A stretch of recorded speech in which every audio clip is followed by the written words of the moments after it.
Karen Reed trial watchers. We got the evidence that's going back to the jury. Take a look. Welcome. This is all the evidence that the jury will see and have in the deliberating room. So welcome. We're going to break it all the way down. Alan Jackson, Hank Brennan, going at it. Closing arguments. Got a nice spread for you guys. Look at that. This is all the evidence that will be back in the jury room.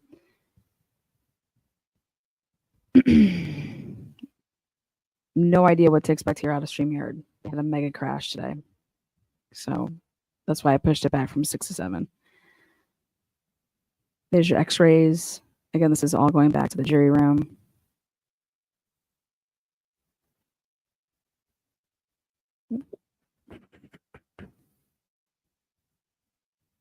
So that's what it'll look like. Different binders. Much binders. Where's the other? Where's the hoodie? But that's what it will be like. We are both on.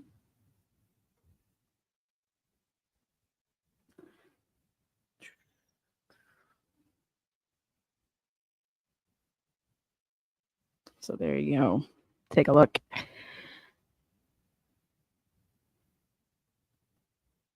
Hopefully that jury room's a little bit bigger than the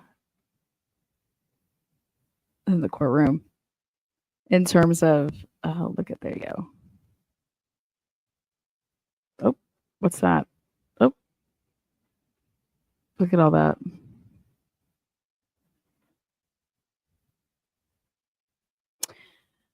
All right, here we go. Again, don't know what to expect. StreamYard's lost its mind, but everything that you guys have seen in the beginning here, this is everything that's going to be laid out in the jury room. The jury will get. They can do, open anything, look at anything, go through everything. Who knows? Maybe they won't touch anything. So ready for this show. We're back. All right. We are going to share. First of all, this mic should be working perfectly now. You let me know. We're going to start with Hank Brennan. Opening promises. Did Hank hammer it, or did he bullshit his way? Did he bullshit it? Is he a bullshitter? And bully his way through this trial. So we're going to break down Hank first, and then we're going to break down Alan Jackson, because they made promises to the jury in opening statements. So let's see who kept their promises. With that said, Hank's top 20 in order. He told the jury about a firefighter, and he was pointing out the weather. That firefighter's name was Nuttall. He had a job to do. He was focused on his patient care. And part of that patient care is talking to people that are there. While he was there, I hit him. Number one. Number two. Well, let's see if he hit that one first. We'll stop at one. Bringing in Hank Brennan to see if he hit it. Do you guys think he hit it? This is what he did. This is what he said.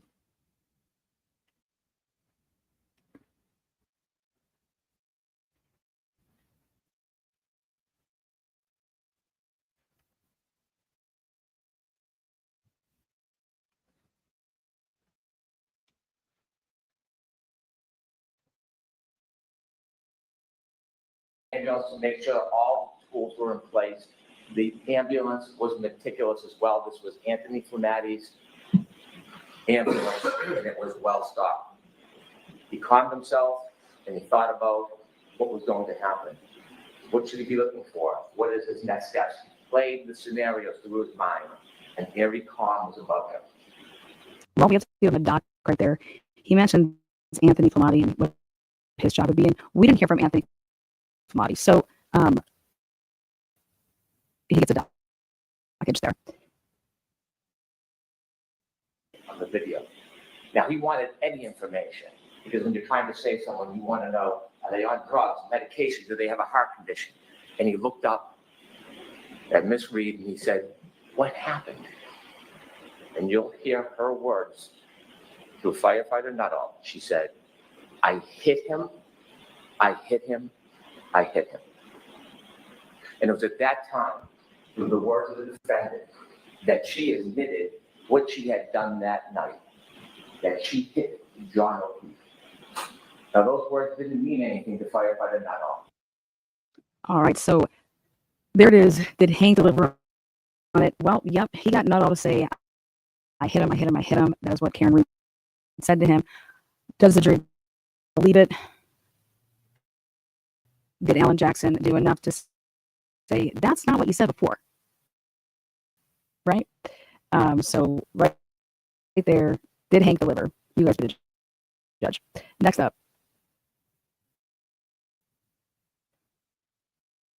Did Hank deliver on John O Keefe's phone being underneath him and the whereabouts of John's phone, and that how vital it was to bring it home to the jury? So did he nail the John's phone is under him and at the flagpole? You guys be the judge. Here you go.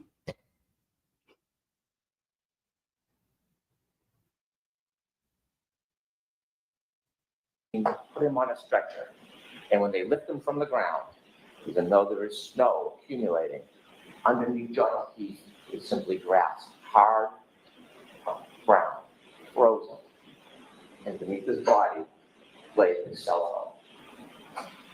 They bring him to the ambulance, and while they're bringing him to the ambulance, you'll see on the videos that other first responders speak to the defendant.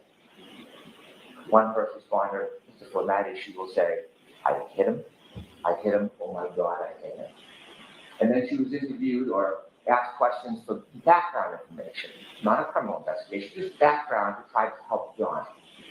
And she was asked questions about his background, and during that conversation, all right, so Hank Brennan, phone under John. Did he nail it? Well, then you would have to go to, this kind of goes hand in hand, which would be the cell phone and the temperature of the cell phone. And so that's when Hank, connects John's cell phone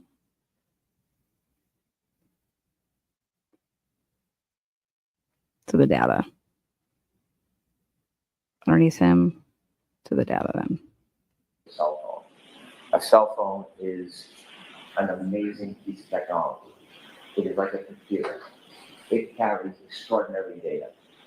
And when they found the cell phone, the only companion to John O Keefe that night, they studied the cell phone, and there'll be some remarkable data that you will use in this case to find the truth.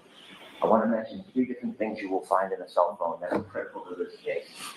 The first is called location data. Waze we've all heard of, Google Maps. Well, at some point that night, John put his Waze on, and Waze is like a breadcrumb that will show exactly where the phone goes, second by second. It is the strongest, most accurate location data that you can have. And that night, John was using Waze. It also will have healthcare data. Healthcare data will show when somebody is moving. Sometimes it's qualified as steps, but it doesn't necessarily mean somebody's stepping, moving their arms, walking, turning. It doesn't show what direction or how far, but it shows movement of a person. Okay. All right. So you guys be the judge here. Did Hank Brennan nail it, or did he bully it and bullshit it? The cell phone data. he's literally saying out to the jury that the phone's movements, it's by a person. A person is moving it. He said a person. Thought that was interesting, but yeah, right on. And the third thing, remarkably, it will be an expert in this case who found a data file on the phone, and it tracks the temperature of the cell phone battery. That will be critical to your analysis in this case, the temperature of the cell phone battery. And so with that, I want to take you back to the timeline of that night. After the discord, both the defendant and Mr. O'Keefe decided they would meet at a bar called... The next step that Hank Brennan says that he's going to tell the jury and prove to the jury is that they went out drinking at bars that night and that everybody was happy-go-lucky until John O'Keefe and Karen Reed would get lost and need to call Jennifer McCabe again and ask for better directions, upon which the name Bella, or Bella's mom, triggered Karen Reed to cause an argument. Take a listen. McCarthy's. Now, McCarthy's is a local bar of visitors pending, and people are getting together in a celebratory mood. They go to McCarthy's and you'll see a video of McCarthy's, and you will watch both Mr. O'Keefe, friends, and the defendant drinking alcohol. And you will count 8 vodka drinks that the defendant drank. They arrive at 8:50, they stay to 9:45. She consumed at least 7 of those drinks in less than 2 hours. The last drink, you'll see when they leave the bar, she puts it under her jacket, and they walk out and they go to another bar to meet other friends called the Waterfall. They reach the Waterfall sometime around 10 p.m. And when they go into the Waterfall, you'll see a video. And when I said celebratory mood, you will see a group of friends of John O'Keefe, many who are friends with Karen through John, and you'll see them clapping and happy and joyous as they're there. You'll see many hugs between John O'Keefe and his friends and the defendant and many of the people there. And they spend some time together, they're drinking, and they all do a shot. All right there. That is one thing that I think Hank Brennan did prove, is that they all took a shot of Fireball. So good up for Hank. Fireball for the win. Right here, this is where Bella mom trigger moment allegedly. Important data, and the other piece of data that goes hand in glove with the cell phone is information on the defendant's Lexus vehicle chips. You might have heard of black box in an airplane, or there's some type of event that captures a small amount of time. Well, that was captured in the defendant's Lexus. That black box information with the cell phone data will tell you everything you need to know in this case. It will bring us step by step through the entire night to the death. All right there. Hank Brennan says that the data in the black box will tell you everything that you need to know about that night. I don't think he's lying there. And I don't think he's wrong when he says that there is information in that black box. But when he uses the word, it's going to tell you everything about that night, I think he missed a very, very important part, which was you have to make sure that the injuries match John O'Keefe, that match the vehicle. And you might want to have some people that are going to talk about this being a homicide if you're going for murder. So not only he wants everybody to focus on, so when you listen back to this, it's very obvious that Hank Brennan wants the jury to straight up focus on the data, and that's it. So it's enlightening when you actually go back and you listen to this again. So the next point there was the Lexus black box information. So we have the weather, the firefighter saying, I did it, I hit him. Then John's phone being underneath John, that's where it stays. Then more people here, I hit him. Then you're going to take the cell phone data, and it's going to tell you that it plants, doesn't move, stays underneath John. The temperature of the battery, they're drinking at bars, everybody's happy, and that was a way to mask the whole third party. And here we are now at 34 Fairview, and this is where we get into Hank Brennan talking about his timeline. He's going to tell the jury right here at the 2:07 and 40-second mark, this is how the night played out. John O Keefe. And so they leave the waterfall ladder 12:12, and you'll see that the ignition goes on to the defendant's Lexus. And both John O Keefe and the defendant in the car, and they decide that they're going to go back to 34th Fairview Road, what we talked about earlier. They're going to go there for a get-together for one of the homeowner's sons who's having a birthday party. And so as they drive back, we'll be able to follow them with this location data. When they go back to Fairview, they don't know exactly where it is, and they get lost. And so John O Keefe makes a phone call. Has a phone call with one of his friends, Jen McCabe. And during that phone call, which the defendant listens to because she recounts it, and trying to get directions, Jen McCabe tells John O Keefe it's near Bella's mom's house. You'll learn that Bella, or her mom, was somebody that John had dated before. And so as they make their way. Right there, there's the infamous Bella's mom comment. I think they probably should have called Bella's mom to the stand then, to really talk about this whole relationship and why Karen would be so extremely jealous of that. That doesn't happen though. So we have to give Hank a little knock there. So when you're going to keep track of things, yeah, this is where we get into, he focuses on the trigger, Bella's mom. And then he talks about 7 minutes, and he talks about the 3-point turn, and then 7 minutes after the 3-point turn.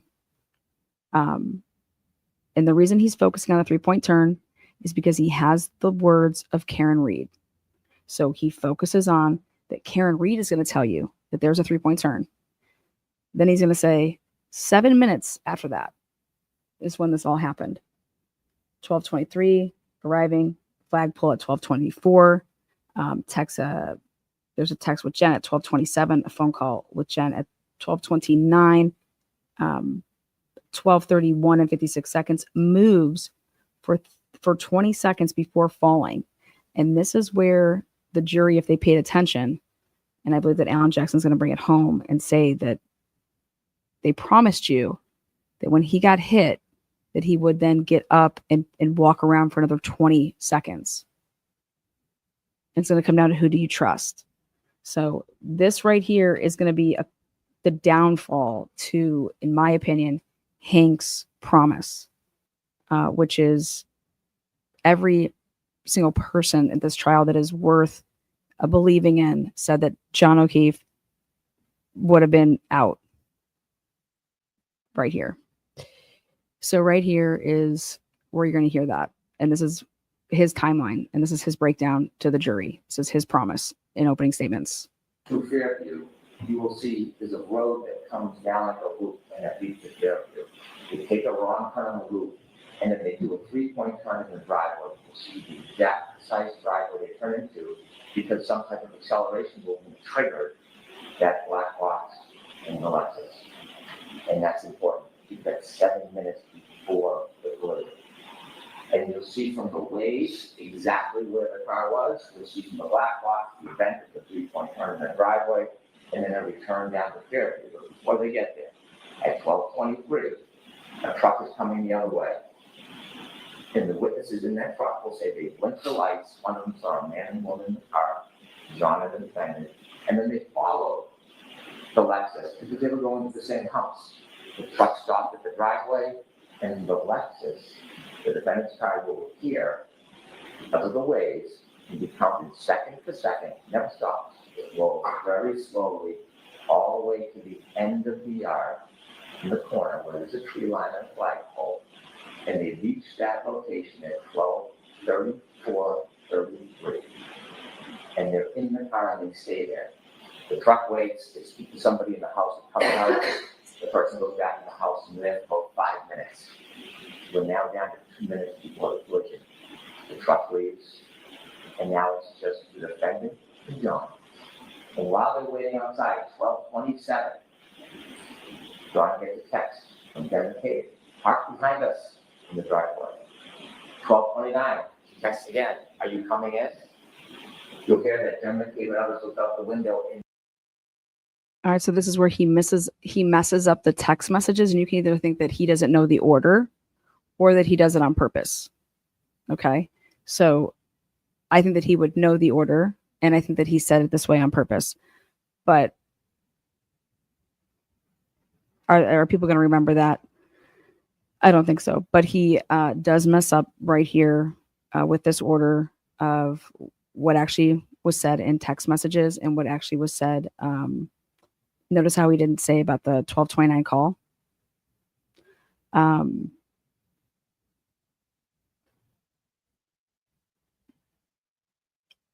Notice how he doesn't say that nobody saw John. He says that the defendant and John were in the car there. That other car leaves, making it seem like that they saw John and the defendant in the vehicle. No. That is how I would take that, and that is not what was delivered. see the defendant's Lexus in front of the flagpole at the far end. It's snowy, it's dark, it's windy, they're waiting. You will know that John O Keefe was in that car, that Lexus, and didn't move because his healthcare data is not moving. It's not moving until 12:31:56. At 12:31:56, he begins to move. He will have 20 seconds before he falls. 20 seconds.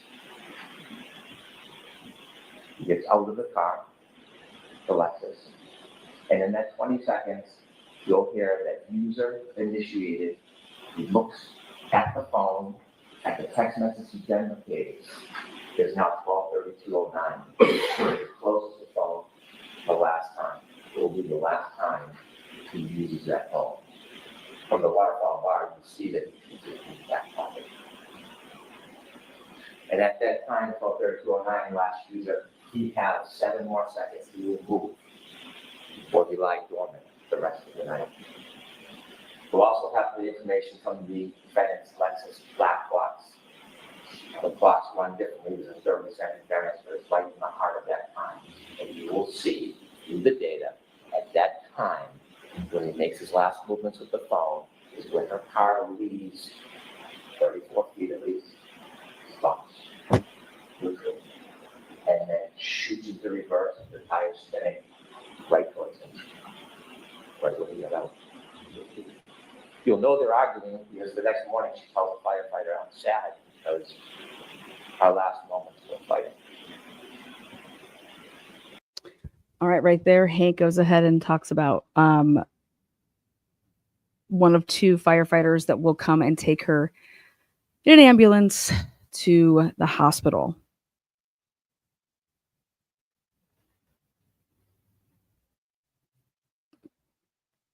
Those are just promises that, like, ooh. Next up here, a big portion of Hank is Carrie Roberts. Carrie Roberts is very important because Carrie Roberts talks about the 5 o'clock in the morning phone call. So Hank is going to focus on Carrie Roberts here in the closing. Did Hank deliver with Carrie Roberts?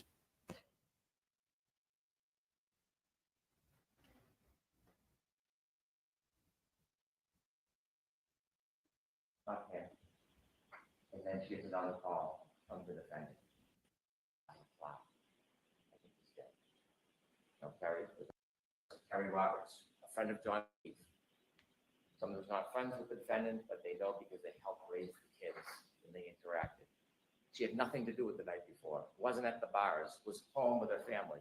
She calls her and says, I think John got hit by a plow. I think he's dead. No, Carrie, with that information, calls 911. She calls hospitals. You can hear her voice. She's concerned. Okay. And then she gets another call from the defendant. And she tells the defendant, come to my house. I will help you look for him. And the defendant says, I was so drunk last night, I don't remember anything. Waiting for her to arrive. All right, so there we have it. two statements that the jury back in the day heard and associated with Kerry Roberts. Kerry Roberts then comes out in this trial, and Alan Jackson shows to the jury that Kerry Roberts was caught by the feds lying at the grand jury about Karen Reed asking Jen McCabe to Google search how Sloan would die in the cold. I believe that Alan Jackson's going to put a lot of stock in this because he's going to talk about his client being indicted for these charges based off of people's testimony at the grand jury. Again, it's all about who can you trust. So Kerry Roberts, that's person or thing 7 that Hank really hones in on. Now we get to the taillight. There's 2 portions of the taillight that Hank focuses on, which is number 1,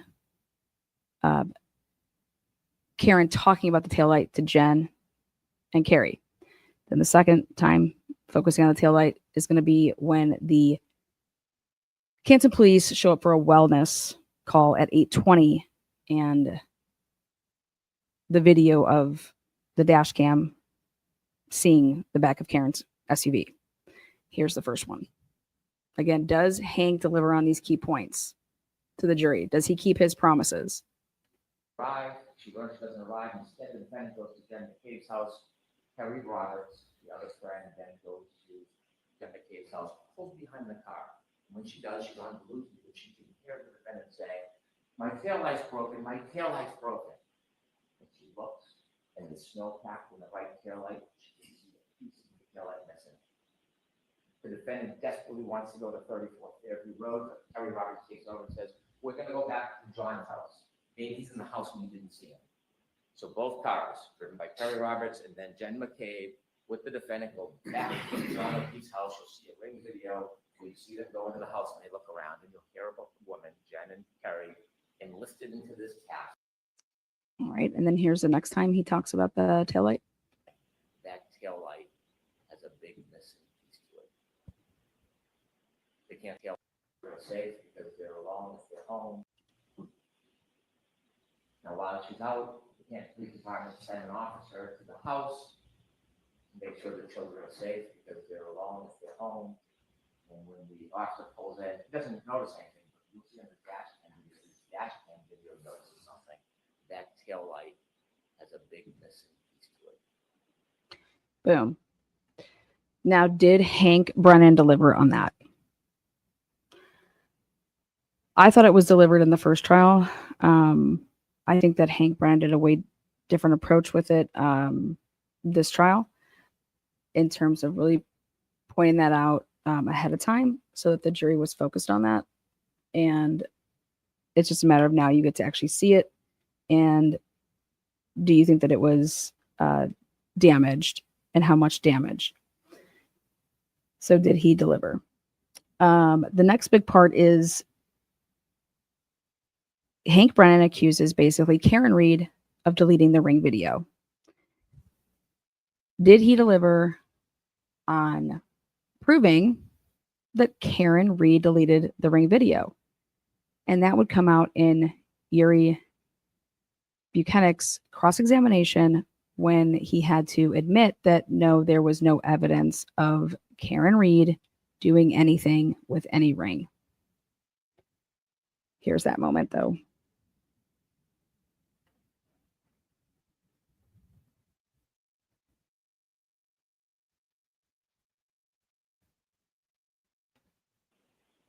They can't find the children.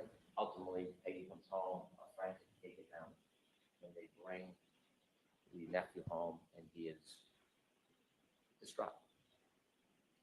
And then Peggy hears a knock on the door. It is the defendant and her father. They want to come in. They come in. No condolences to Peggy. And they ask, "Can we go upstairs to John's room?" And she's busy consoling her grandson. They go upstairs. They're upstairs for about 15 minutes. They come down. Now they got there from the defendant's father drove his wife and the father to that house. But when they leave, they take 2 cars. They take the Lexus with the broken taillight with them back to the defendant's father's house. And you will learn that when police start getting some of the information, they learn about the broken taillight, they learn information that she had told people that she had hit him. All right, right there. Hank Brennan does a really good job right there in saying that they learn information. Well, how did they learn information about anything that he is discussing right now? How would they possibly learn any information?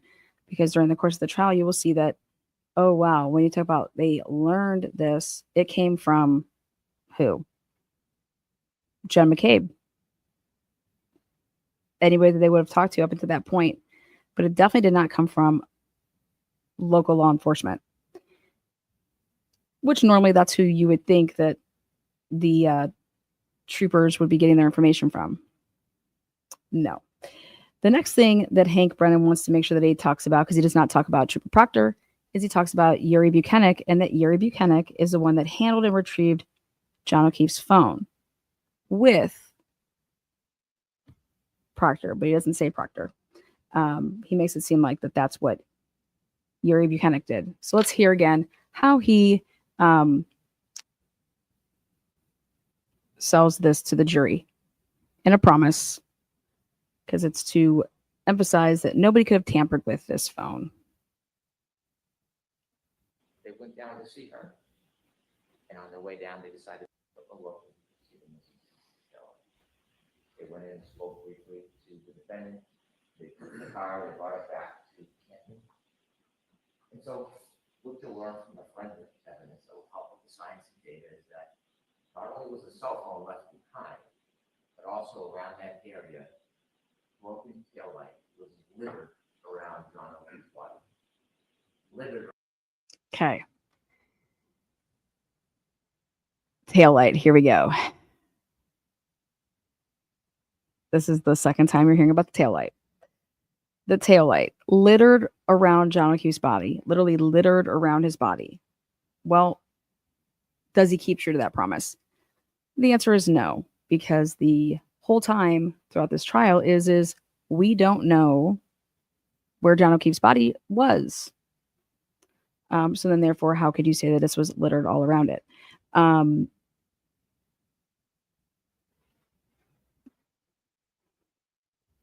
Woo. Around that area. When they got to the hospital, they noticed there was a shoe missing. As time went by, snow melted. They done the excavations. They found the shoe on a little berm on the border between the street and the grass. We learned days later when they did a plant excavation, they found his hat frozen into the ground. Ultimately, they would find over the course of 10 days that the snow melted almost all empty piece of that broken taillight in that area. The hat, the sneaker, the glass. When the defendant left Mr. O'Keefe behind, took with her something of Mr. O'Keefe called trace evidence. You'll learn the back of her Lexus around the taillight area is John's DNA. And this is the second to last part. He just talked about the hospital, that they learned at the hospital about the shoe and the missing hat, but they didn't learn that at the hospital. Those troopers, that's not what they learned there. That came about from firefighters. And then we have right here is the DNA in the hair.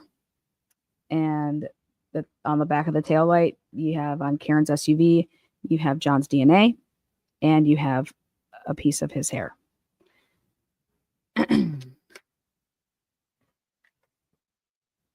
Now,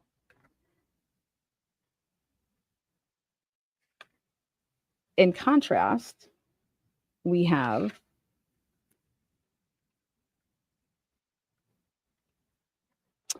Alan Jackson's Did Alan Jackson Deliver? So Alan Jackson's 20 things, just like Hank had his 20. Alan Jackson's 20 things are: number 1, there is no collision. There is no collision. Did Alan Jackson deliver on there is no collision? Number 2, Proctor was fired, lead investigator was fired, and Alan Jackson refers to Proctor as, you cannot cut out the cancer. That the cancer can't be cut out. Cancer's already spread. It's already done its damage. Number 3, Alan Jackson, does he deliver on reasonable doubt? And he talks the first time about reasonable doubt, obviously with the no collision, no charges, there's no collision. Is Higgins and John O'Keefe at the bar? And he talks about that. Proctor is number 4, to go with the cancer, is the blue wall of brotherhood. Does Alan Jackson deliver on the blue wall of brotherhood? Number 5, they hold up a chalk of John's arm and they talk about a dog bite.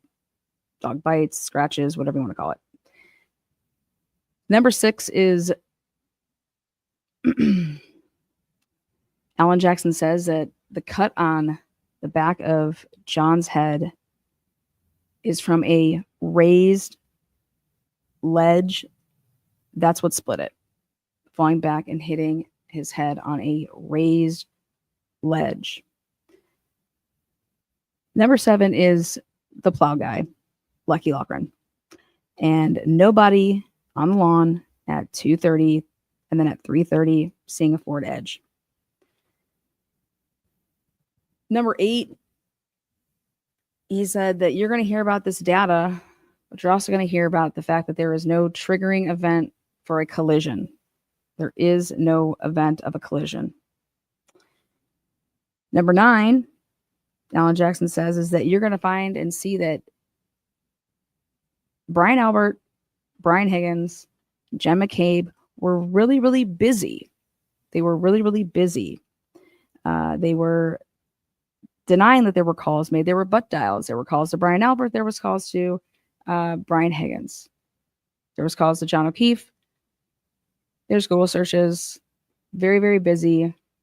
Beginning at 1:30 in the morning until through the night. He talks about a dog named Chloe being rehomed. Does Alan Jackson deliver? Talks about Jen McCabe. Google search at 2:27 a.m. That is number 11. And then it's time for Alan Jackson to get into his timeline that he tells the jury, which is, I want you to start focusing at 1:25 and Brian Higgins arriving at the Canton Police Department. You're going to see Brian Higgins arrive at the Canton Police Department at 1:25. You're then going to see that he's on and taking a phone call at 1:30. You're then going to see that Brian Higgins and Brian Albert, they talk. They refer to it as a butt dial, but at 2:22. Then there's a Google search at 2:27. Then there is nobody on the lawn at 2:30 per the plow driver. Then he sees a Ford Edge at 3:30, and you're going to find out that the Alberts own a bunch of those. Then at 5 o'clock, Karen wakes up. Karen at 5:08, you're going to see that Karen backs up and leaves in her SUV and hits John O'Keefe's car that was parked out. And that's when she punctures her taillight. You're going to hear from a police officer named Nicholas Barros, who says that Karen Reed's car taillight was cracked, not completely damaged. Number 13 is, did I hit him? Is not, I hit him. I believe that Alan Jackson in the closings is going to mention my cousin Vinny, as I think he should. Number 14 is John O'Keefe says, or Alan Jackson says that January 29th, all the reports that there could possibly be, there is not a single report that says that Karen Reed said, I hit him. Not a single report. Alan Jackson said that you're going to find out that Kevin Albert was the person that put Katie McLaughlin in contact with Michael Proctor to have the interview And she is the first to say that she heard Karen Reed say, "I hit him, I hit him, I hit him."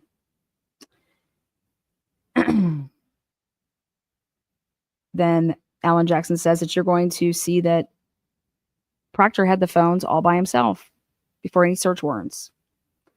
And he had those phones alone. That is my client's and John O Keefe's. No search warrant yet.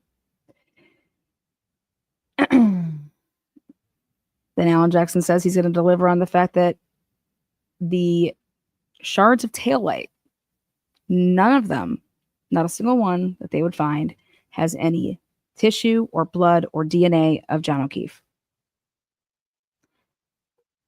All of those shards were found after they had possession of Karen Reed's vehicle. Then he says, number 16, the shoe. The shoe has 5 unknown male DNA. Then Alan Jackson comes with the big one, and he says that you're going to hear from their own medical examiner that nobody, not even her, could label this case a homicide. Number 18 or 20, burden of proof. The Commonwealth has the burden. So let's see how he did. Let's take a look. How did Alan Jackson do?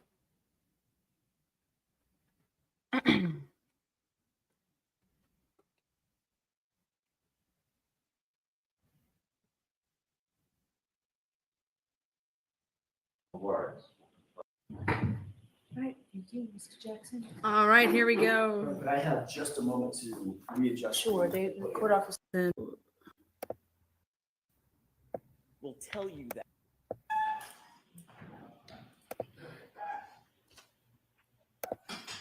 Okay, so here we go.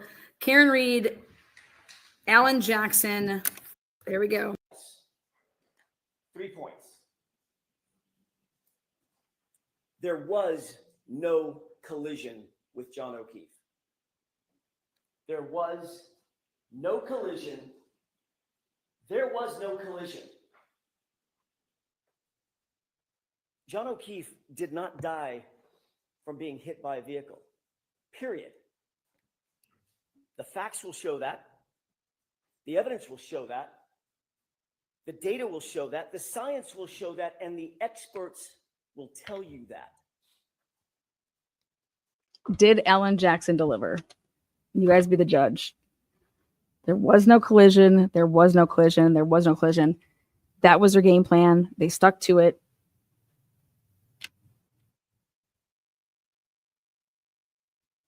There was no collision. No collision means no charges. Right? Next.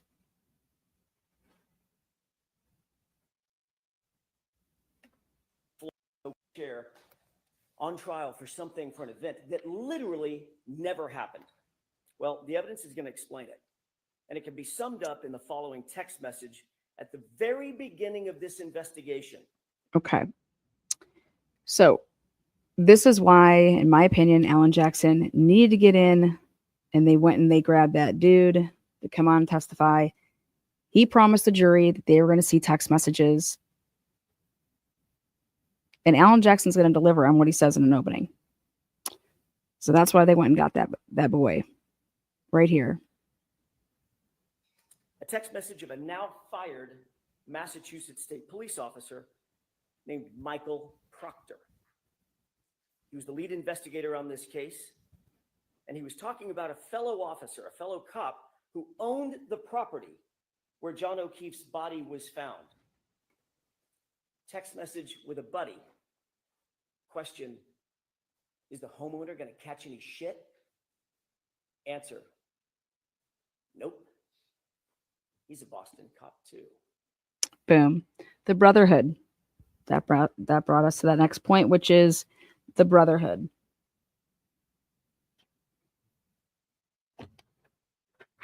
Did Alan Jackson deliver on The blue line.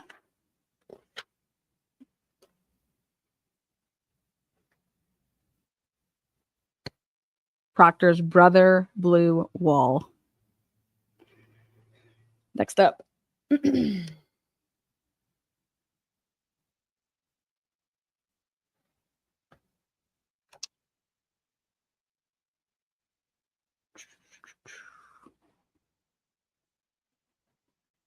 Brian Albert and his friends, they do get. You'll learn that in Michael Proctor's world, he didn't care about finding the truth. In his world, his priority was to protect the brotherhood, to protect that blue wall, to protect his friends who were at the Albert's house that night. I want to take a step back, if I could, and spend the next few minutes talking a little bit more detail about what the actual facts in this case will show, not based on speculation, not based on surmise, not based on guesswork or conjecture, but the actual true facts that you will learn through the course of this trial. On January 28th, 2022, it was a Friday night. John and Karen had made plans to meet up with friends for drinks. It was a happy and normal night for them. They were affectionate, they were loving, they were in good spirits, nothing out of the ordinary. They started at a local watering hole called C.F. McCarthy's. You've heard that name before and you'll hear it again. And eventually they made their way over to the Waterfall Bar and Grill, another bar where they ended up. When they got to the Waterfall Bar and Grill, the Albert family was already there, already heavily drinking. You'll learn that this was no ordinary family, the Alberts. The Albert family was a well-known Canton family. Some might even describe them as a very powerful Canton family. Brian Albert was there at the waterfall. All right. So did Alan Jackson nail it with that the Albert family is a powerful Canton family? You guys can be the judge of that. Alan Jackson didn't call anybody from the Albert family.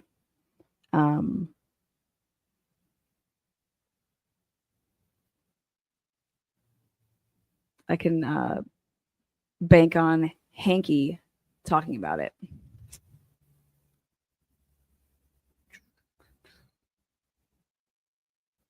Higgins had romantic designs for Karen.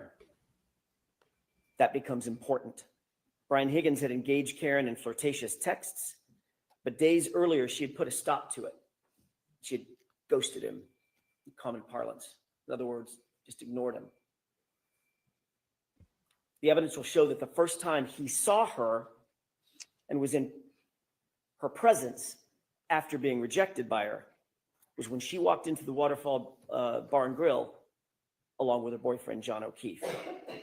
At 11:58 p.m., just minutes before John ultimately arrived at the Albert residence, you'll see a video at the waterfall of an unsettling interaction, troubling interaction between Brian Higgins and John O Keefe. And unlike the lead investigator, Michael Proctor, in this case, you won't ignore that evidence. All right. What do you think? Did he deliver? Did he deliver on Brian Higgins? Right here, you're going to see that at 11:58 p.m., Higgins and John O'Keefe at the bar.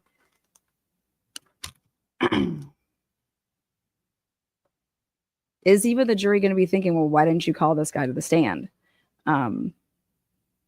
Is that going to be cleared up in closing? Remember, they're going with a Bowden defense, so it's going to be all about what the investigation did not do that it should have done, okay? And if they would have investigated, they handled this with Yuri Buchanan to say, well, you found out all of this stuff by what, February 2nd, when he brought you these text messages. You watched the waterfall video. You didn't think that maybe there's some issues here?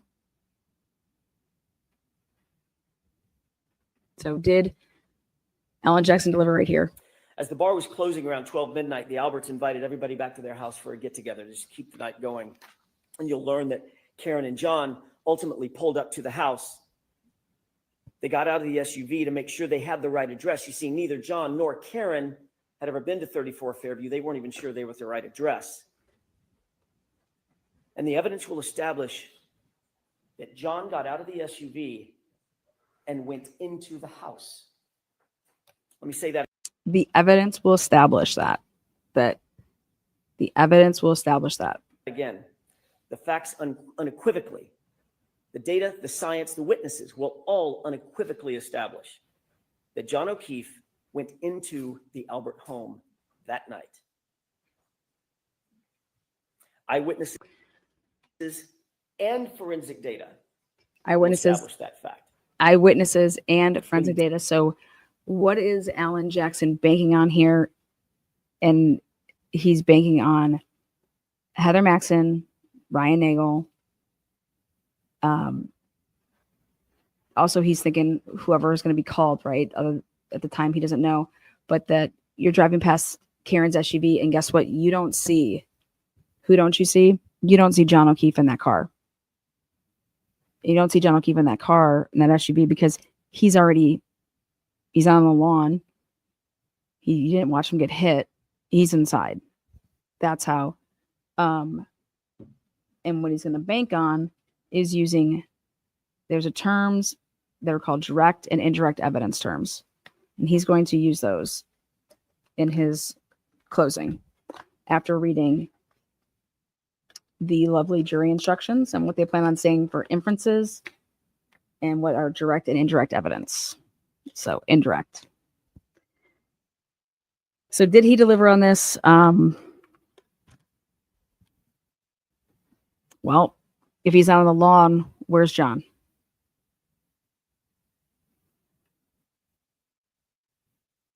Didn't come back out. What? You'll learn that Karen grew increasingly frustrated. She got upset. She was left alone in a car in the cold, in the middle of the night, with the car idling. John had gone into the house. She expected him to come right back out. And when he didn't, seconds turned into minutes, and minutes started to clock away. She left John a voicemail, then another voicemail, voicemail after voicemail after voicemail, text messages. But he was unresponsive. He didn't.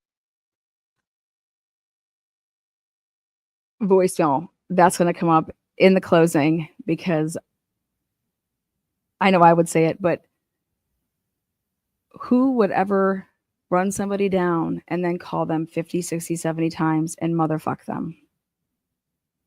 Period. Who would ever do that? All right. Next. No bruises. Medically not possible. The pattern. So this is where, does Alan Jackson deliver on this, which is bruising, the pattern. Consistent with having been hit by a car. Single injury. And that's where ultimately at 6 a.m., Karen found him the next morning. You will learn that John did not have a single injury consistent with being hit by a car. Let me say that again. The evidence will establish that John did not suffer a single injury on his body consistent with having been hit by a car. Not one. You'll learn that John's torso, his ribs, his chest, his arms, his hips, his legs, his knees, his ankles, his feet, all of them, no broken bones, no fractures, no contusions, no torn ligaments, no internal injuries, not even a bruise. No. Alan Jackson delivers with his experts, but he also delivers with x-rays. We didn't see x-rays in the first trial. At least if we did, I was out to lunch. So did Alan Jackson deliver?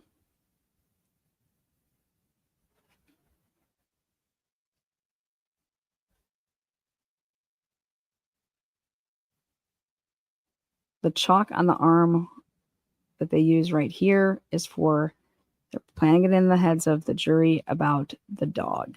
Injuries are from an animal, like a large dog, like the large dog that was inside the Albert house that night. You'll learn that Brian Albert has actually admitted that his large dog, the family dog, is, quote, not good with strangers. And of course, John, never having been to the house before, was a stranger that night. You'll also Right there, he says, you're going to learn this. You know what Hank's probably thinking right there is, well, you're going to have to call him because we're not calling Brian Albert to the stand. So the jury's not going to learn that. So learn that oddly, very oddly, after having their family pet for 7 years, a short time after this incident, the Alberts got rid of that dog. and right there, this is why Yuri Buchanan was on the stand for 3 days total. Alan Jackson and the team started realizing how this is going to be playing, and our only chance to do all of the stuff that we need to do is we're going to have to get stuff in through Yuri. And so that's where all the dog questions came up. And Alan Jackson delivered. Not only did they rehome the dog, they renamed the dog to what? Cora? Then they don't even have the right, records.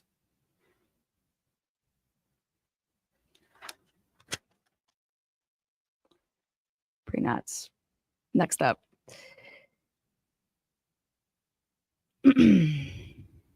Next big point is house long to die in the cold. Any of what I'm telling you. He pre-selected Karen Reed from the start.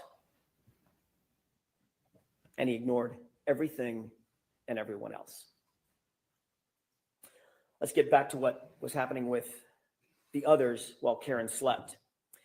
What you'll learn during this trial is that Brian Albert's sister-in-law, you've heard her name before, Jennifer McCabe. She was at the waterfall that night, and she was over at the Alberts' house that evening as well. She left the after-hours gathering about 2 a.m., a little before 2 a.m., got home around 2 a.m. And you'll learn that according to the Commonwealth's own evidence from a forensic software program called Physical Analyzer made by Celebrite, it's considered the gold standard for forensic tools. You'll learn that a Google search was discovered on Jennifer McCabe's phone.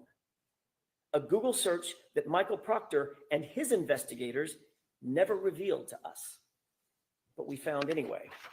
A Google search that was time-stamped, according to their own data, at 2:27 a.m. 5 minutes after that 2:22 a.m. call that Higgins and Albert denied having.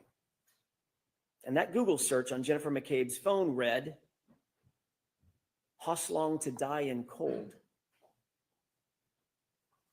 Hoslong to die in cold. Now, Did Alan Jackson deliver? I think not only did he deliver, but he was able to show with their own expert. They had two of them there, Hyde and Whiffen, that one of them, Whiffen, was able to get Cellbrite to completely remove that information, like that it never existed in Cellbrite. But Axiom you're still able to do it if you do a download through that. But wow. But did he deliver? Hey, this is what it said. Did he do it enough to say, because they didn't call a phone person, meaning the defense didn't call a phone person. But I think that they delivered on through cross. Next up, this is your timeline. Just like how Hank Brennan gave a timeline, this is where Alan Jackson gives his timeline and tells the jury to focus on beginning at 1:25. She misspelled the first word. Hoss is supposed to be how, but the meaning's the same. How long does it take to die in the cold? Timestamp by the same Celebrite program as having been deleted. The evidence will force you to ask, why is there a search on her phone? Why is it logged at 2:27 a.m.? When the Commonwealth claims that she first learned of John's death and where his body was hours later at 6 a.m. So what you'll learn is that while Karen slept, here's what was actually happening. Here's his timeline. Busy bees. Busy bees. 1:25 a.m., Brian Higgins makes an unexpected visit to Canton PD. 1:30 a.m., he makes a phone call that he later denies ever making. At 2:22 a.m., Brian Higgins and Brian Albert talk. They both deny and lie about having made that phone call. 2:27 a.m., 5 minutes later, a Google search appears on Jennifer McCabe's phone, "Hoss Long to die in cold," hours before John's body was ever discovered. A Google search she denies making, and that she later, or at least it was later logged as deleted. Meanwhile, at 2:30 a.m., the plow driver confirms that O'Keefe's body was not on the lawn of Brian Albert's house, not at 2:30 in the morning. And at 3:30 in the morning, that area was obstructed by a Ford Edge like the one the Albert family liked to own. The evidence will show in the meantime, Karen dozed in and out of a fitful sleep for the rest of the night, only to awaken just before 5 a.m. And that's when she realized, in a panic, John had never come home. And you'll see, it wasn't like John to not come home. That morning, you'll see and hear evidence that Karen's emotions had morphed. It'd gone from frustration and anger, which you'll hear in the voicemails, to abject fear. Fear that something bad had happened. The evidence will establish by this time, Karen was panic-stricken. She had a feeling something was very, very wrong. She was unable to get a hold of John. Karen went to go look for him. She got in her Lexus and she backed up to leave her garage at One Meadows. You'll hear a lot about that address, One Meadows. That was John's house where Karen was staying. She backed out of the garage, and during the course of the trial, you'll hear that she actually struck another car with that right rear taillight. During the course of this trial, the Commonwealth is going to desperately claim that Karen Reed's taillight was actually damaged by hitting John O Keefe. They'll have no evidence of it, mind you, none, but they'll make the claim. We'll show you. Right there. They'll have no evidence of it, but they'll make the claim. I listened to the juror last night on Turtle Boy's show, and I loved it how she said it. She said, hey, there's evidence there. The taillight's there. Da-da-da, da-da-da, da-da-da-da.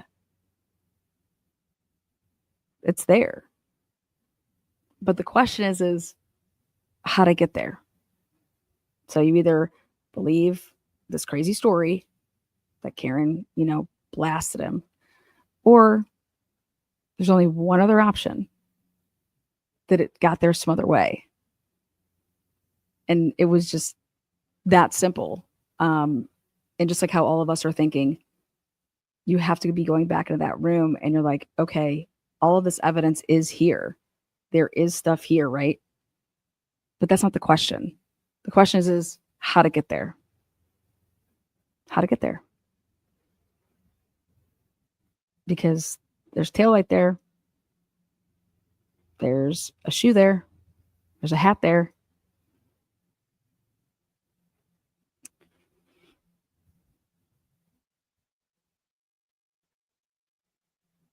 A video of exactly how that taillight was originally damaged, or exactly what happened at 5:07 in the morning. The facts will show that it was damaged in John's own driveway at 5:07 when Karen backed up and made contact with another car in the driveway. Did Alan Jackson deliver? Yep. The next person is Nicholas Barros. Nicholas Barros. This is what Alan Jackson says. Let's see if he delivers. This is 5 hours after she takes. That's the condition of the SUV when Michael Proctor shattered or damaged or broken. And that's the condition of the SUV when Michael Proctor got a hold of it. That becomes important. You'll hear from an independent police officer, an eyewitness to the damage on that SUV, someone not connected to Michael Proctor or under his control. And he'll tell you, that he saw the taillight damaged before it was in Michael Proctor's possession, but it was not completely shattered. And you won't have to speculate how that taillight got cracked originally. You'll see it for yourself. It's on video. You'll learn that part of the reason that Karen's Lexus. Boom. He said, you're going to see how it was originally cracked. It's on video. Did they deliver Nicholas Barros? Not only did they deliver, but he came in and he said that that is absolutely not how I saw that. And even then the jury's hearing about, wait, you were there for the tow? Like, wow, like you're like right there. Like, and Nicholas Barrow said that they were towing that because about a homicide.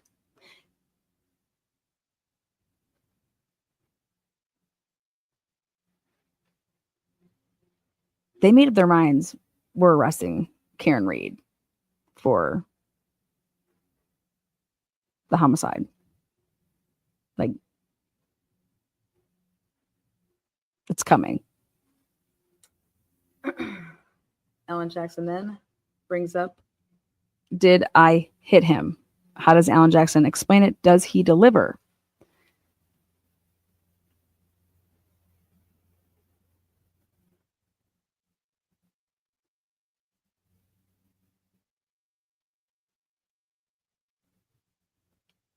John didn't come home. And the evidence will show that Karen Reed never said, I hit him. Never. Not in the background of the 911 recording, not on any dash cam video, not on any audio, not on any police body cam, not to a first responder. It's never mentioned in a single report. It's never reported in a single report from January 29th, not by one person, because it never happened. The evidence will show that there were at least 13 members of law enforcement or first responders and 2 civilian witnesses that were intently focused on what was happening at that scene. They were all over the lawn. They were all over Karen. Officer Sarath, Mullaney, Good, Lank, EMT Nuttall, Flamati, Kelly, Walsh, Woodbury, Whitley, Becker, Robery, McLaughlin. He just rattles them off like the Billy Joel song. Okay. And none of them were called to the stand except for, we know who.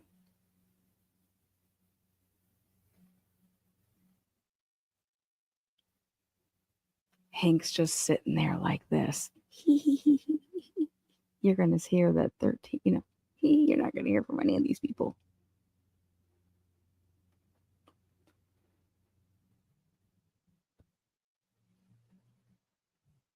Carrie Roberts, Jennifer McCabe, they were all there watching and listening.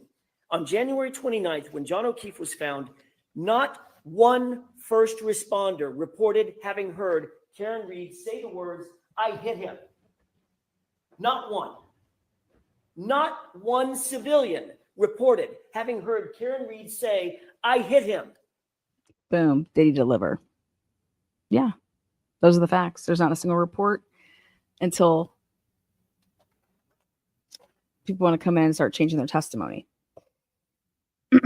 Next up is Kevin Albert. Kevin Albert coordinating the interview. We don't hear from any Albert in this whole trial, do we? Nobody with the last name Albert takes a stand. Can you guys believe that? In this trial, not a single Albert took the stand. The facts will show that the first time this improved statement was ever claimed to have been made was some 24 hours later by a single EMT in an interview. Now listen to this. In an interview coordinated by a Canton police detective named Kevin Albert, Brian Albert's brother. And remember, Chris Albert, the other brother, is a board selectman to whom the Canton Police Department reports. And where Alan Jackson and the team best delivered on the Alberts came from Lucky's testimony. Thank God Lucky used to deliver pizzas for, D&E. He knows the Albert family really well. He talked about the Albert family, knowing them, where they lived, what they did for a living. Alan Jackson knew everything that he promised this jury, and he found a way to literally get it all in, even after Hank did what he did in this trial by taking what was 70 some witnesses, cutting them in half, and the defense having to. So did Alan Jackson deliver? Now the phones. More, you'll learn that Katie McLaughlin, that's the EMT, that's the single EMT, the first person to have claimed to have heard this unrecorded and unreported statement, is years long, close personal friends with a young woman named Caitlin Albert. You heard that. Now, the best part, I think, delivering on Caitlin, or not Caitlin, but McLaughlin, is her writing on her gloves. And that would have been something that she would have been writing down. I hit him. So I thought that was definitely boom, boom. She got McLaughlin to talk about their friendship and all that. So did he deliver on that? Yes. 11. Himself, the lead investigator and architect of this entire case, has a long-standing and personal relationship with the Albert family. Yes, that same Albert family. His sister was close friends with Julie Albert. He personally sat at head tables at weddings, or at a head table at weddings with the Albert family. He entrusted the Alberts with babysitting his own children. You heard that correctly. And yet he was the lead detective assigned to investigate the circumstances of a Boston police officer laying dead on the Alberts' front lawn. That's not just bias, you'll learn. That's not just coincidence. That, folks, is corruption.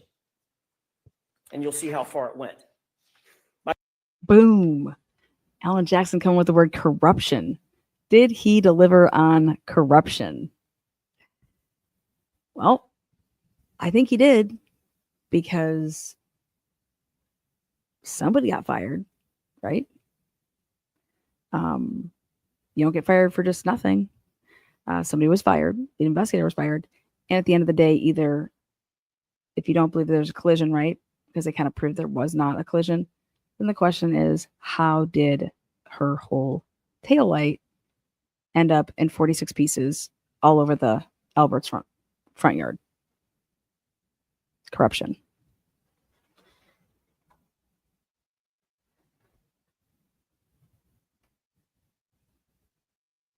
Michael Proctor was alone with all the critical evidence in this case, alone with Karen Reed's phone, alone with John's phone, alone with video footage, alone with the taillight material, alone when he claimed to recover evidence from 34 Fairview. He wrote the search warrants. He transported the evidence. He secured it. He submitted it. He did it all. That's Michael Proctor. And he did it without any reasonable oversight. You'll see during the trial that he intentionally lied and fabricated evidence during the course of this investigation. He lied in reports, warrants. He lied under oath. He lied about the time that he actually secured Karen Reed's vehicle. Why? Why would he lie about that? The evidence will give you the answer. He lied because he did not want it revealed that he had access to that vehicle and he had access to that taillight before any taillight fragments were found at 34 Fairview. Appreciate that. He had access to the vehicle before a single piece of taillight material was ever found at the scene. Did he deliver on that? Answer is yes. They had the car. They had the SUV. You get to see the search warrant. You get to see what time the tow was dialed up, what time the tow was actually, the SUV was put on the flatbed at her dad's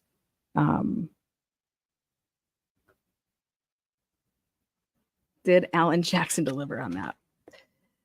Here we talk about the shards here, and where we're talking about the no blood, the no tissue, the no DNA, all on the shards of the glass, and then the shoe having 5 unidentified male DNA. Did he deliver on that? You'll find that there were 2 searches. The first and second search found 0, nothing. Nothing around John's body, nothing in the street, not one piece of taillight fragment. But once Michael Proctor had that SUV and had the taillight in his custody and control, suddenly items started magically showing up. And not just a few items, 46 pieces of bright red taillight laying in the snow, supposedly found in the exact same spot that was searched not once, but twice by independent officers. Came up with 0. To be clear, you'll learn that before Michael Proctor had access to that taillight, not a single piece was ever recovered at 34 Fairview. That will become vitally, vitally important. And what about those shards of plastic, by the way? What about this DNA that the Commonwealth mentioned? They're going to try to dazzle you with talk of DNA because it sounds so scientific. DNA was on the taillight, but you'll learn that there was no DNA on the actual shards that they claim came in contact with John's arm. None. There was no blood, no tissue, no skin, no DNA on a single shard of plastic that they claim cut deep abrasions into John's arm, the arm that you saw overhead. The DNA that was actually found, the actual science will show it was found outside of the taillight housing.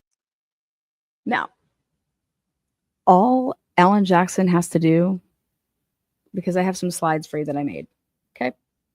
This comes down to trust. This comes down to trust.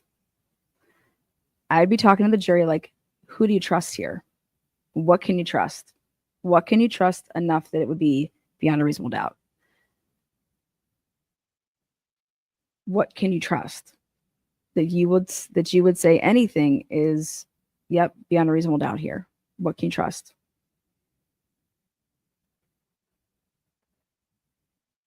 And so if Alan Jackson literally went through, as any good lawyer is supposed to do, but what you say in an opening, you should deliver.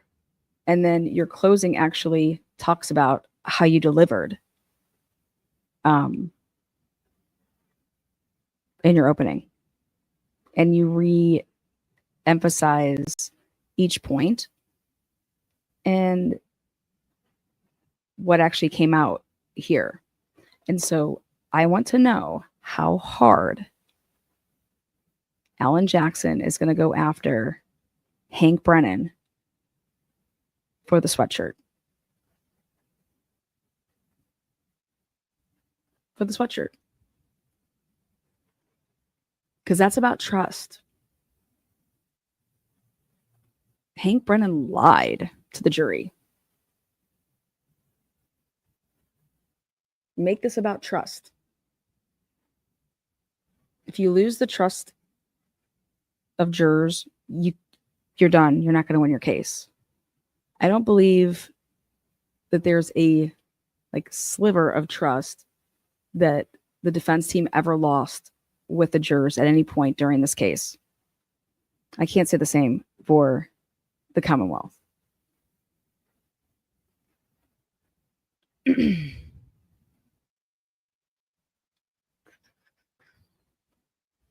Where anyone with access to that vehicle would have touched. And it wasn't just one male's DNA. In that exact same sample, there were 3 men found, John and 2 unidentified males. So unless the Commonwealth is going to shift their theory that that SUV hit 3 men that night, their entire theory falls apart.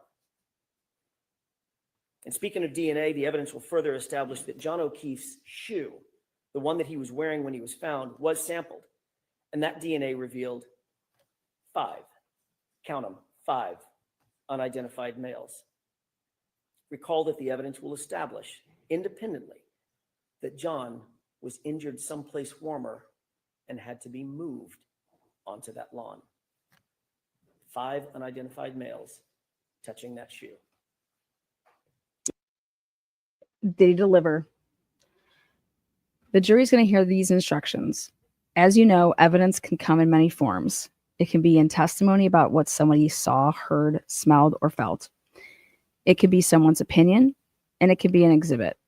Some evidence proves a fact directly.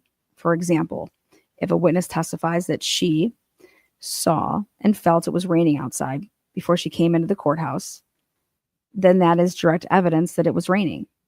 Some evidence proves a fact indirectly.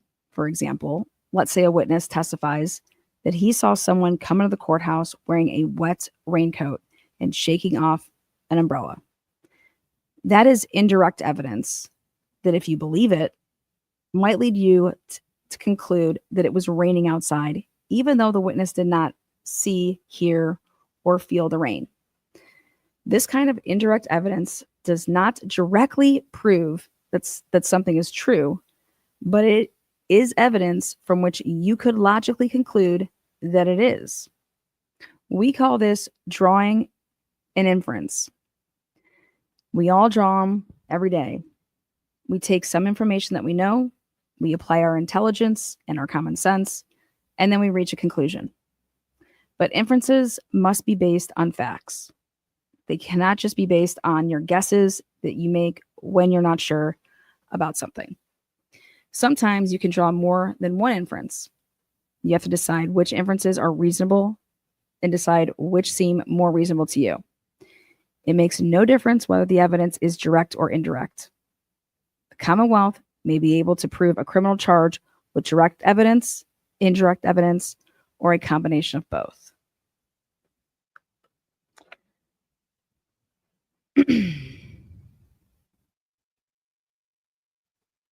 You'll also learn that you are not the first person, not the first to hear about the Commonwealth's theory of this case, that John was hit by an SUV. That's their theory. The Commonwealth presented this exact same claim to their own medical examiner, a woman by the name of Dr. Irini Scorti-Bello. And you'll learn that after reviewing what's called a law enforcement accident notifier, with law enforcement's theory of the collision written in it, defined in it, after conducting the autopsy herself, after examining John's injuries in detail, she refused to conclude that John's death was a homicide based on the Commonwealth's presentation and their theory. That's right. The Commonwealth's own medical examiner will not deem the manner of death in this case, a homicide. She won't do it. But they're nonetheless back again trying to present the exact same theory to you in this trial. Again, the evidence will show that that is reasonable doubt. All right. So I created a couple slides here. Here we go. I'm going to show them to you, and you be the judge. These are the slides that I have for you. Okay. All right. So Hank, opening promise. Did Hank hammer it or bullshit it? I think he bullshitted and bullied his whole way through this entire trial. Those are just my opinions, though. Who do you trust? Beyond a reasonable doubt. Do you trust Dr. Russell, Papasato, Scorti-Bello? Or are you going to trust Michael Proctor, Carrie Roberts, and Jennifer McCabe? I'm saying throughout the experts with ARCA and throughout Welcher, who do you trust? Even if you take out, there's certain people that you can't take out. Those 6 right there, you can't take them out. And then you have a wild card in Lucky and Nicholas Barros. Nicholas Barros is your biggest wild card. Who do you trust? Jackson to the jury. Again, no collision, no charges, period. No motive. Karen called John 70 times and was cussing at him. Proctor was the cancer. They tried to cut out the cancer, but you can't cut cancer out once it spreads. spread. Proctor was taken out of this case after the fact because of what he did. Damage was already done. That's his investigation. It's all his work. They never brought somebody else in here to reinvestigate it and, do it all over again. They want to use the same work and try to produce a different outcome. Number 4 is Carrie Roberts lied to the grand jury about Googling how long to die in the cold as far as, that's actually wrong. It's about in the morning at 6:23, so it was a little bit different about hypothermia, but same thing. But she lied to the grand jury. She never overheard that. And that's what you want to correlate with the 5 o'clock calls. Number 5, taillight. None found by Canton Police Department with a leaf blower. I'd emphasize that. Jackson to the jury needs to emphasize you had a leaf blower and you're blowing, getting all the way down to the grass. You guys saw how big those pieces were. Go back, watch the video. You don't see any. No homicide. The medical examiner can't rule it a homicide. How can we go ahead and do that as lay people? The Google search at 227. Higgins at Canton Police Department. The missing ring footage. You heard from their own people. Karen didn't delete it. Someone did. But why would they need to delete anything? On the January 29th, no report of I hit him. And then you're Nicholas Barros and you're lucky. I mean,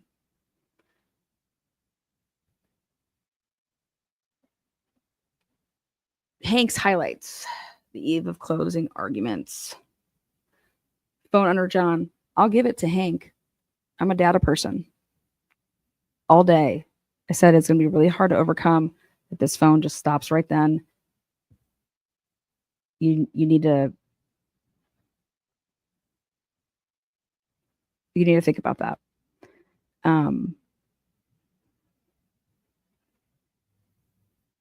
But I think hearing that John being something happened abruptly, hitting his head and then being out, boom, and then there's no data on the phone from 1:30 to 6 with the battery. It just all of a sudden shows up, or it's 3:30 to 6 or whatever, all of a sudden just shows up. As far as there's no data on the phone from 3 to 6 or something like that. That's what their own person testified to. And were they able to conclude or not conclude that if you shut the phone off,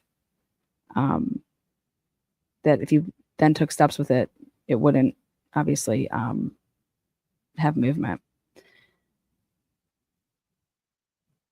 Again, that goes with his little Lexus black box data.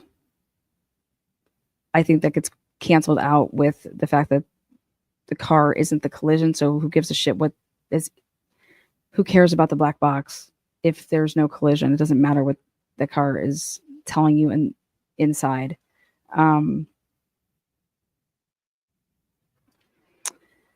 Pocket state battery weighs app. Again, I think it just goes to show that this happened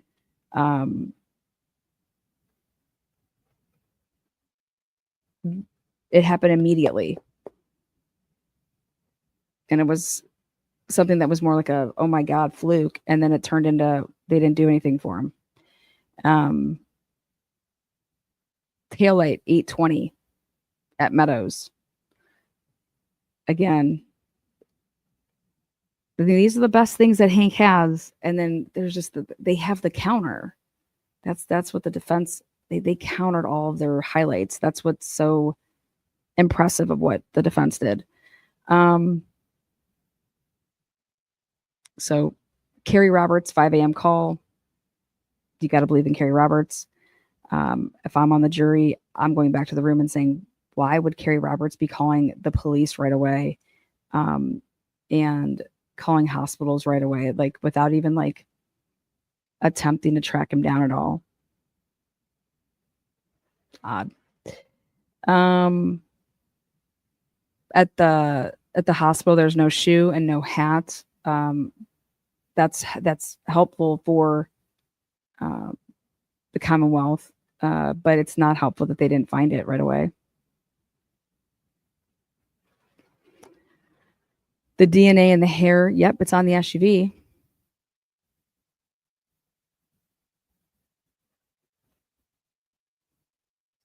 But you saw a picture that it moved, like, and then it traveled how far, and it just stayed right there, and then the glass on the bumper doesn't match, and then you took a picture and you made a mistake, and the other piece was like the mirror image, the duplicate. And then you have Karen's statements. Those are the highlights. Those are Hank's highlights. We think about, like, what is Alan Jackson going to say? Well, what's Hank going to say? What's Hank going to say that he delivered on? He's going to say he delivered on everything. The best thing about data is that you just have to be, there's numerous outcomes. You just have to show them. There's different possibilities. And what this tells me, 1232 and 9 seconds pocket state. How much do I believe in the pocket state? I would have loved to see them do the whole pocket state with another phone to see if it was accurate, I didn't see that. So me and the jury, if I was back there, I'd be able to say, I've never even heard of the pocket state stuff before. I'm not saying that it's not accurate or right, but I'm kind of shocked that they didn't use somebody else's device to show that it's accurate to us. I mean, but if I'm breaking down the numbers at 6:02 and 32 seconds, they're not even to John's body supposedly yet. And then that's when it clears out of a pocket state. How did his phone end up underneath him if he puts it always in his back pocket? How did it fall out and then fall out right underneath him when everything's going everywhere,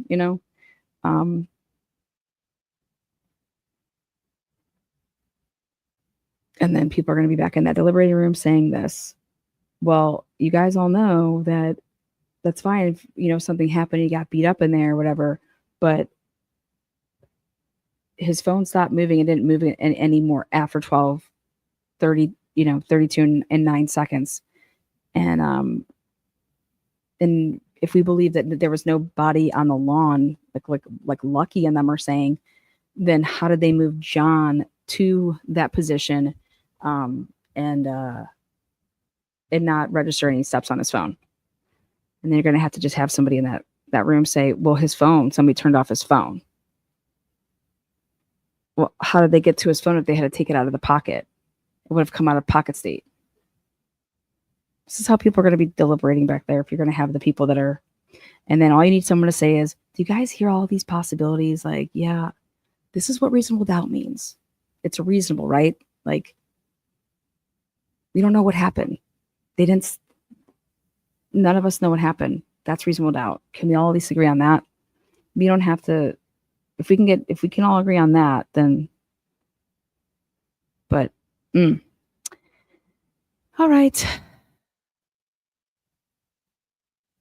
So, let's see. And then one more, which is, who do you trust? Who do you trust in? And this needs to be a big part of the closing arguments. Who do you trust? Give it up for Alessi. Great job.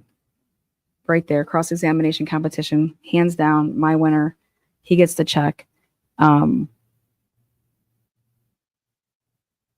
Cases are won and lost during cross-examination. And please tell me any witness that the Commonwealth put up that the defense did not have a cross on them that put holes all up in their stuff. And now when you reverse it and you say, okay, when the defense called their people, what type of cross took place?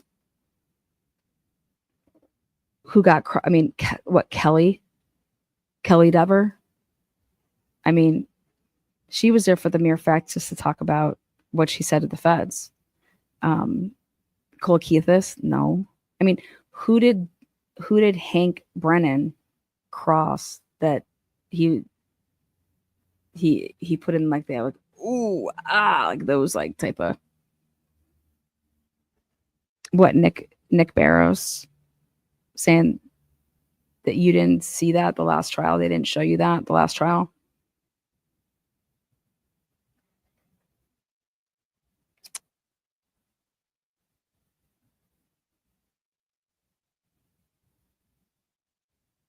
I'm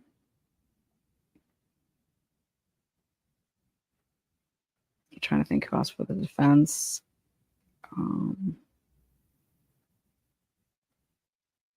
What, Marie Russell? Because I mean, I don't think that anybody like that. I don't think anybody's work from the defense side suffered during cross-examination, and I can't say the same for the Commonwealth. Now, granted, they called, triple the amount of people, but who do you trust? Who do you trust? So, and that would be, I think, the jury. I think that that's what you need to focus on if you're the defense.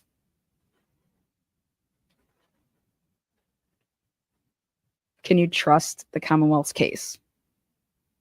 Can you trust the Commonwealth? Can you trust them?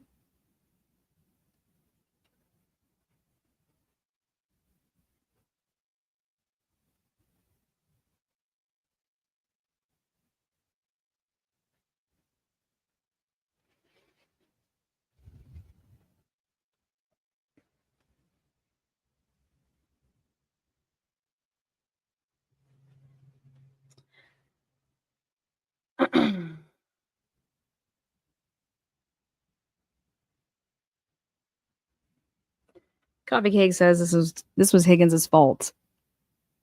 I blame Higgins. Higgins told Jen to call Lank back. I blame Higgins for all of this. He's a gossip seeker. I don't know. Hank argued with a ham sandwich. Well, there it is. That's my Eve. That's my my closing Eve. I think that try to be as unbiased as possible, because I do believe that Karen Reed's innocent, and I think she's factually innocent. I think that she had the better defense.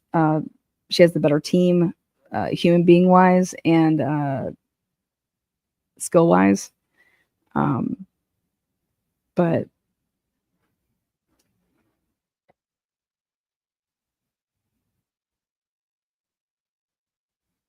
Hank Brennan being very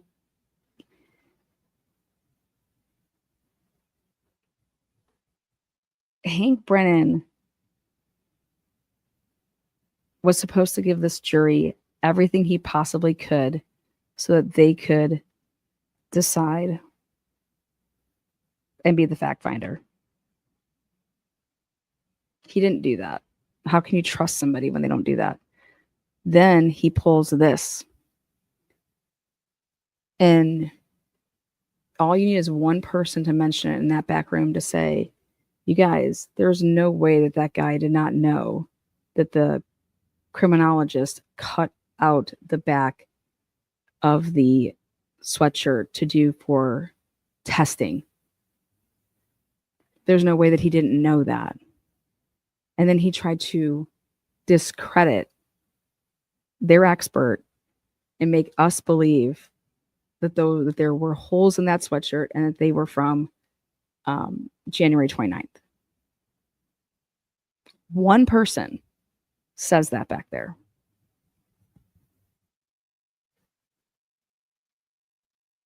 How many people are going to say, oh my gosh, it was just a mistake. He said he made a mistake. He didn't say anything, you guys.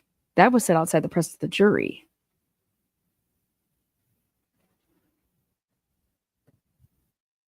Do you think that Hank will even mention it in closing?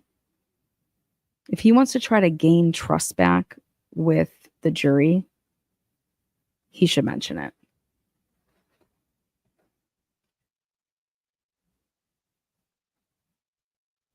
Steve, that's exactly what I would be saying too.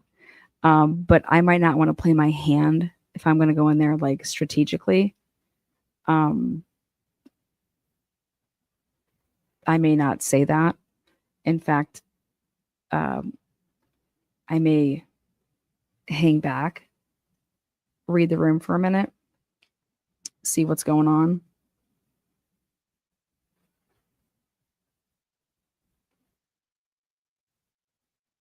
But yeah, in a normal world, that's exactly what I would do. In Massachusetts, I'd keep my mouth shut for a little bit and let some of these people spill their beans. Yeah, Hank's doing the closing. Both sides have 1 hour and 15-minute max.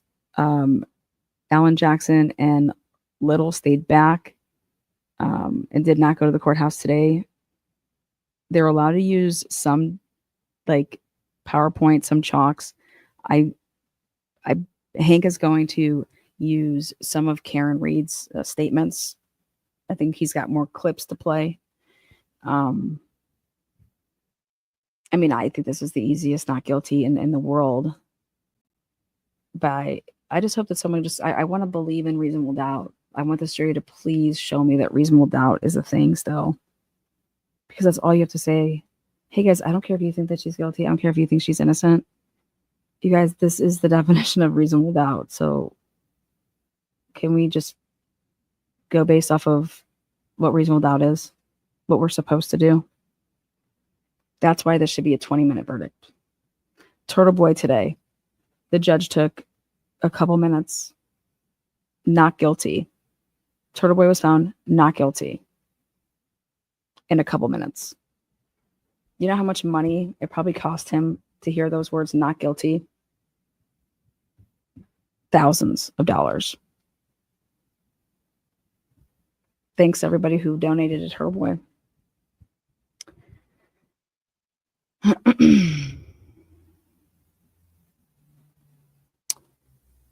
Murky Piglet says, I think the defense is using some of those clips in closing too, Lana, aren't they? I hope that they do. They should.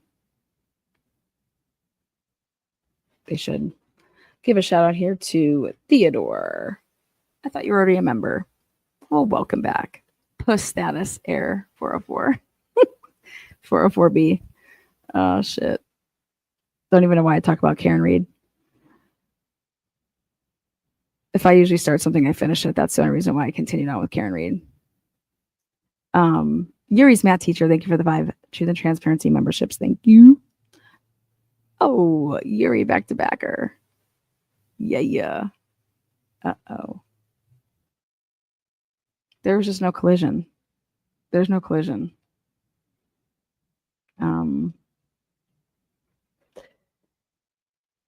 Some of these jury instructions are going to be interesting tomorrow. We're going to be back at 8:45 in the morning. And I'll be live a little bit later. God, I think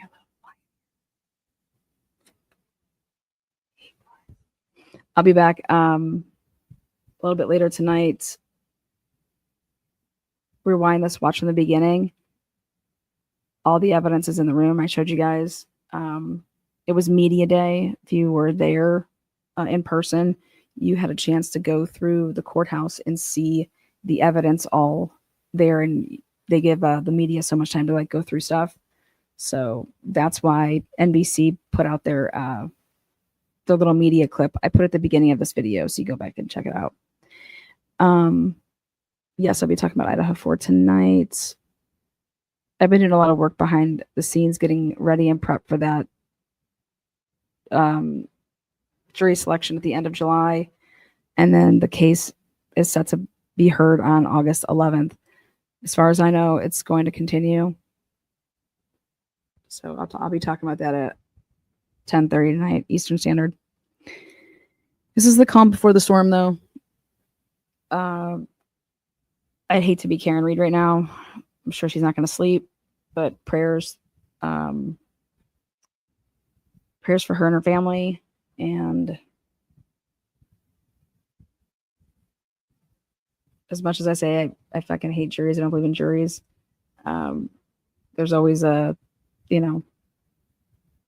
going to happen. Like, it eventually has to start clicking for Americans. That's all.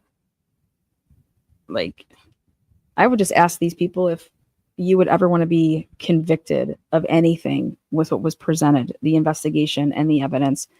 Is this how people should be convicted? Is this how you would want to be convicted?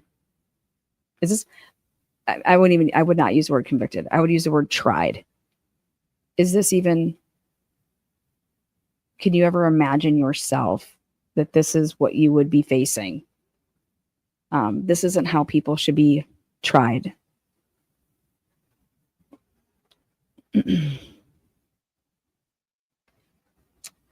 So, Sherry D, love ya.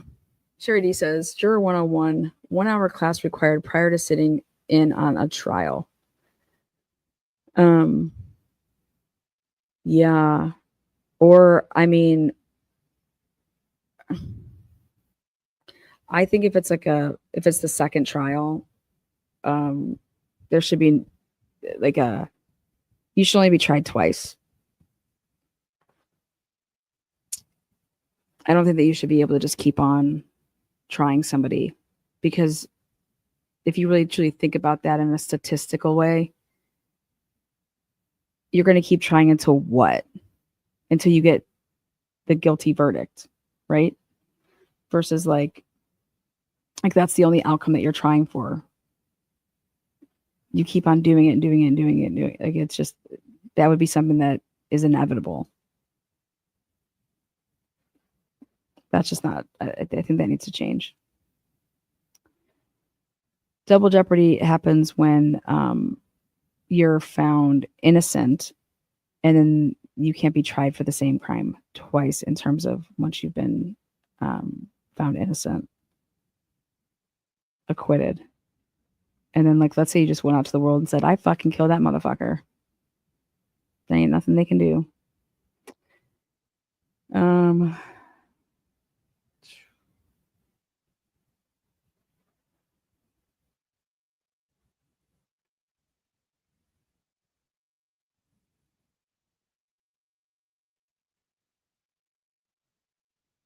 I think you'd be lying to yourself if you sat through this trial and you're on that jury and you could literally go back to that room and say with 100% certainty. For me, I have my gut. That's a moral certainty. Like, dude, nothing else could have happened. This had to have happened. Like, that's me.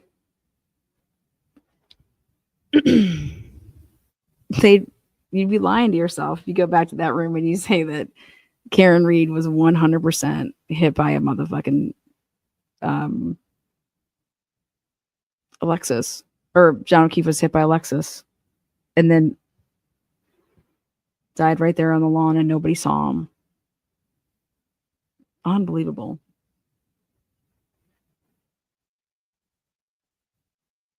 Fuck, just like nobody seeing him, like, that was from that house.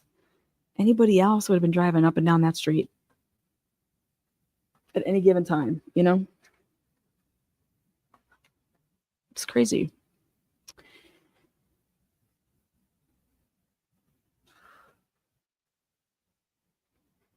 Mom B said, what about the dog doctor who brought up the issue of trauma when people feel guilty and take blame or confess because what happened just doesn't make sense? That was also huge for me. Yeah.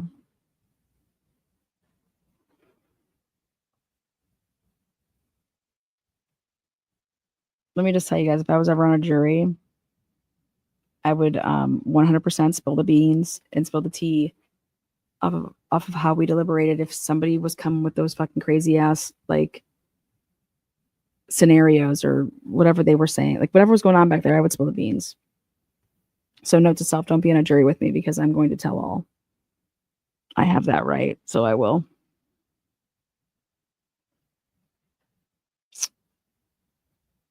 All right.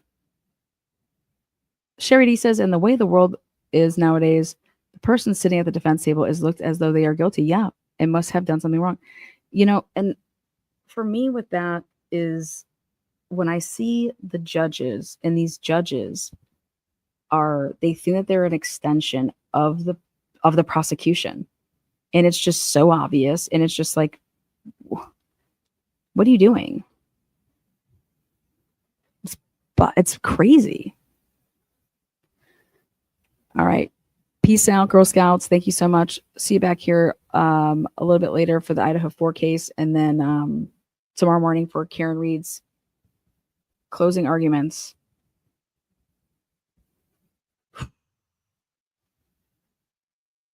Oh, will anybody get booted? I don't think anybody's gonna get booted. I don't think anything shady like that's gonna happen this time around. All eyes are on. I do appreciate you guys. Thank you so much. And if you guys have not gone over to Bella's channel, she did a reading. She's going to be starting to do reading the documents and stuff like that. So if you want to hear the latest filing by Alessi, it's money. That's good. So go check it out. Murky, if you could throw in the link for her channel, that'd be great. Appreciate you. All right. Cheers. Go Karen Reed. Go get them. Peace out.